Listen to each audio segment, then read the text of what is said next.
Hello everyone, welcome to the today's lecture. Today we are going to discuss about the role of kidney. So basically it is a part of urinary system, okay. So as we know, every organ is very important as far as concern of our body. So generally every time we think why this organ is so important, तो आज हम यही learn करने वाले हैं कि आखिर kidney इतनी इम्पोर्टेंट क्यों है बॉडी के लिए और इसको बॉडी के अंदर दिया ही क्यों गया है, ओके.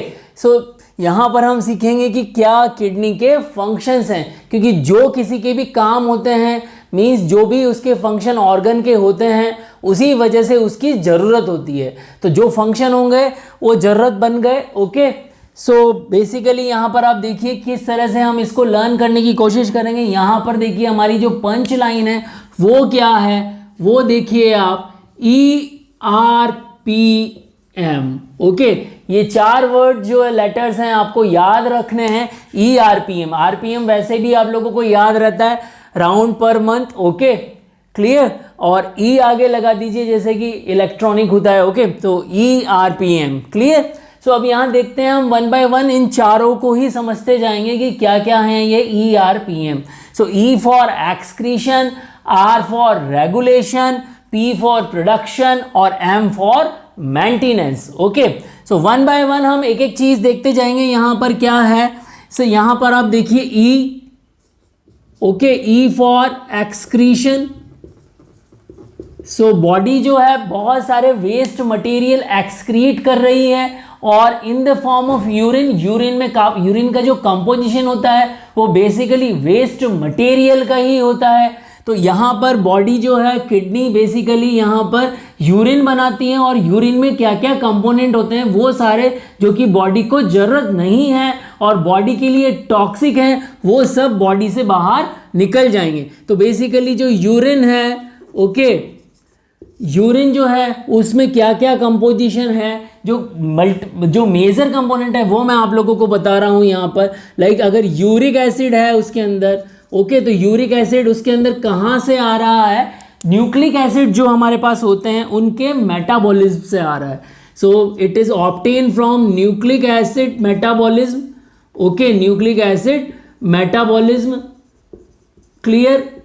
एंड उसके बाद में हमारे पास में आ गया देन यूरिक एसिड के बाद में जो है like urea and ammonia, okay. So urea and ammonia जो है बेसिकली अमाइनो एसिड के मेटाबॉलिज्म से आ रहे हैं, amino acid metabolism, okay. Then further we have bilirubin. यहाँ पर हमारे पास में क्या होता है, बिलीरुबिन है, ओके. और बिलीरुबिन हमें मिल रहा है यूरिन के अंदर हीमोग्लोबिन के मेटाबॉलिज्म से, haemoglobin metabolism, okay, clear everyone. And then further इसके अंदर हमारे पास में जो हमें मिलता है वो क्रिएटिनिन मिलता है, क्रिएटिनिन, ओके. और क्रिएटिनिन हमें मिल रहा है क्रिएटिन फॉस्फेट से, creatine phosphate, okay. Creatine phosphate जो कि कहाँ पर होता है, मसल्स फाइबर्स में होता है, ओके. सो इस तरह से ये जो मेजर एक्सक्रीटरी कंपोनेंट है यूरिन के, वो यूरिन जो है वो बॉडी से बाहर निकालता है. इसके अलावा कुछ ड्रग्स के टॉक्सिन्स भी होते हैं, ड्रग्स के metabolites, okay, as well as some toxin material भी होते हैं, उसको भी जो है वो यूरिन की फॉर्म से बाहर निकाला जाता है. तो काफ़ी मदद करता है किडनी यूरिन के थ्रू टॉक्सिक मटेरियल को बाहर निकालने में. सेकंड जो इसका फंक्शन है दैट इज व्हाट, रेगुलेशन. सो क्या क्या ये रेगुलेट कर रहा है, रेगुलेशन, क्लियर. सो क्या चीज़ रेगुलेट कर रहा है किडनी वो हम देखते हैं. सो यहाँ पर आप देखिए क्या चीज़ रेगुलेट हो रही है. Basically it regulate blood ionic composition,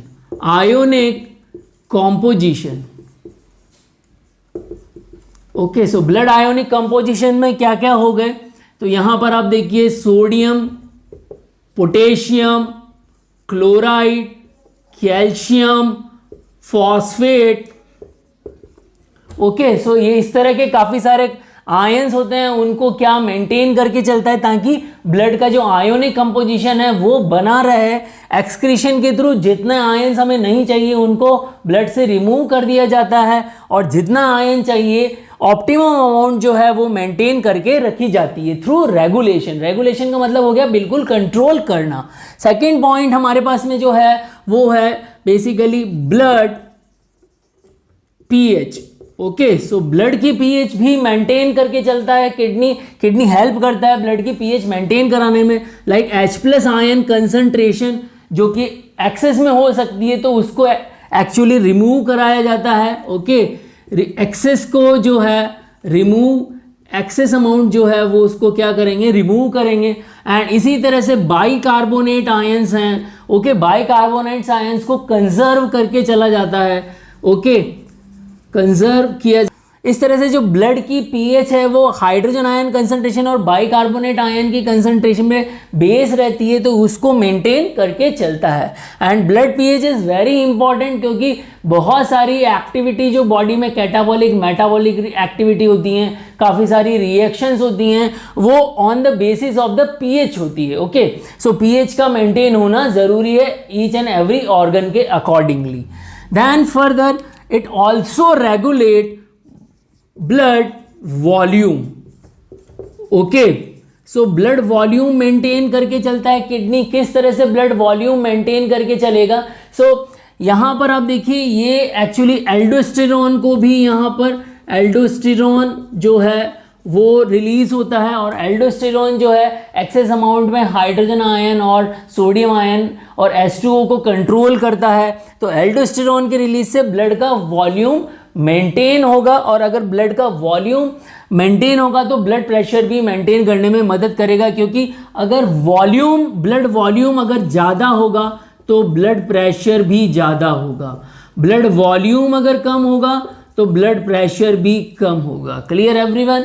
सो ये आप समझ के रखिए, क्योंकि ब्लड वॉल्यूम ही ब्लड प्रेशर को बना के चलता है। सो नेक्स्ट जो रेगुलेशन का पॉइंट है वो क्या हो गया? Blood pressure. Okay, so blood pressure को भी ये मेंटेन करवाता है। क्लियर? अब ब्लड प्रेशर को किस तरह से मेंटेन करवाता है? Basically it releases renin.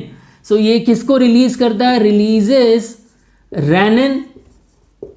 Okay, renin को रिलीज करता है, और रेनिन के रिलीज होने से बेसिकली क्या होता है? रेनिन एंजियोटेंसिन एल्डोस्टेरोन सिस्टम जो है वो एक्टिवेट हो जाता है, रास एक्टिवेट हो जाता है। और अगर रास एक्टिवेट हो जाएगा तो बेसिकली फर्दर जो सारी एल्डोस्टेरोन और एंजियोटेंसिन्स वो सब रिलीज हो जाएंगे और ब्लड प्रेशर के रेगुलेशन में हेल्प करेंगे। और आप जानते ही हैं ब्लड प्रेशर का रेगुलेशन कितना इंपॉर्टेंस रखता है बॉडी के लिए। देन फर्दर अगर हम देखें तो और क्या रेगुलेट करके चल रहा है ये? It also regulate blood glucose level. Okay, glucose level. So body में जो भी एक्सेस अमाउंट में ग्लूकोज होगा, ओके, जितना भी बॉडी में ग्लूकोज है उसको बॉडी में कंजर्व किया जाएगा, क्योंकि glucose is a energy source for the body. So यहाँ पर ग्लूकोज को कंजर्व करके जाएगा, यूरिन के अंदर से नहीं निकाला जाएगा।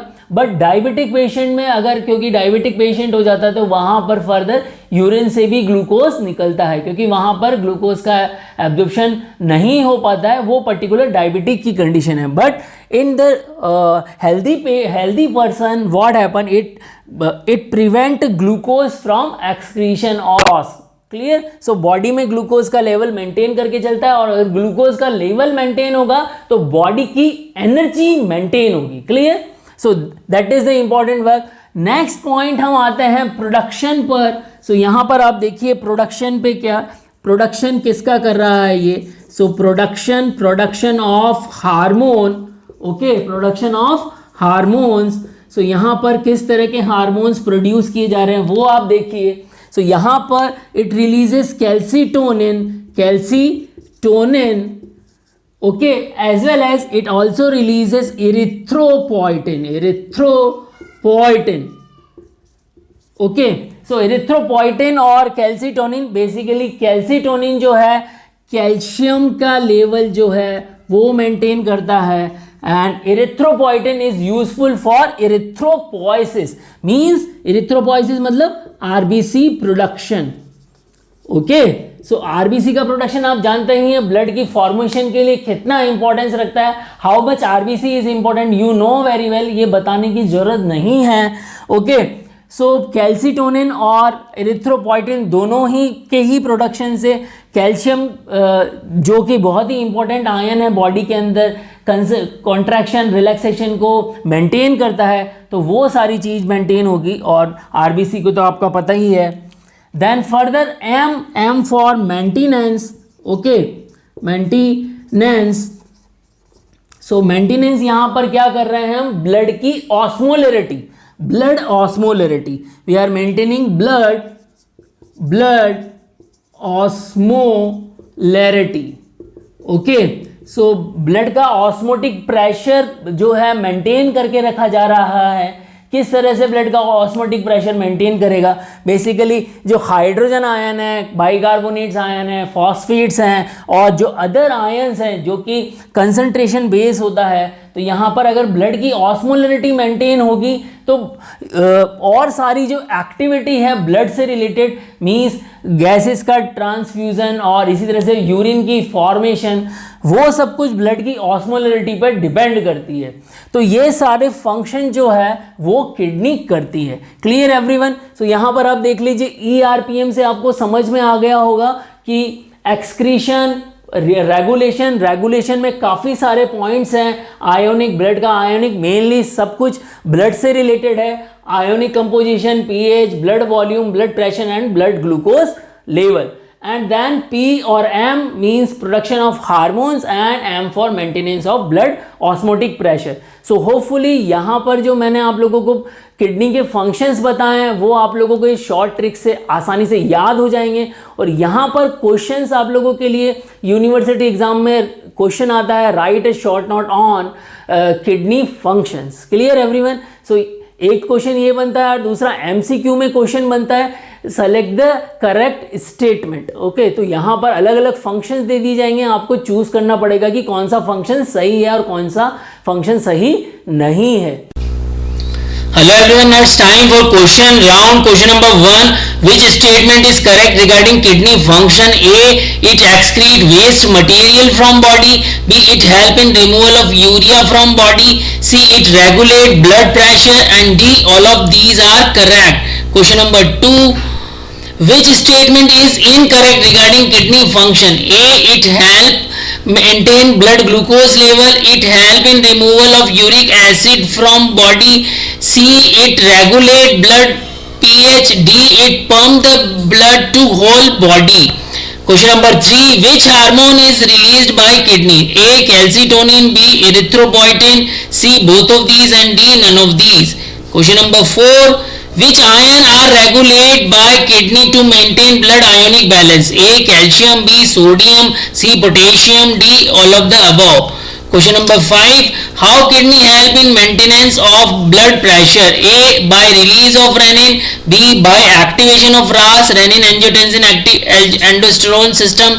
C, by controlling the blood volume. And D, all of the above. So I already given answer of all of these question in my lecture, so go through with the lecture and answer in comment box. So hopefully यहाँ पर जो matter मैंने आप लोगों को दिया है वो आप लोगों को समझ में आया होगा।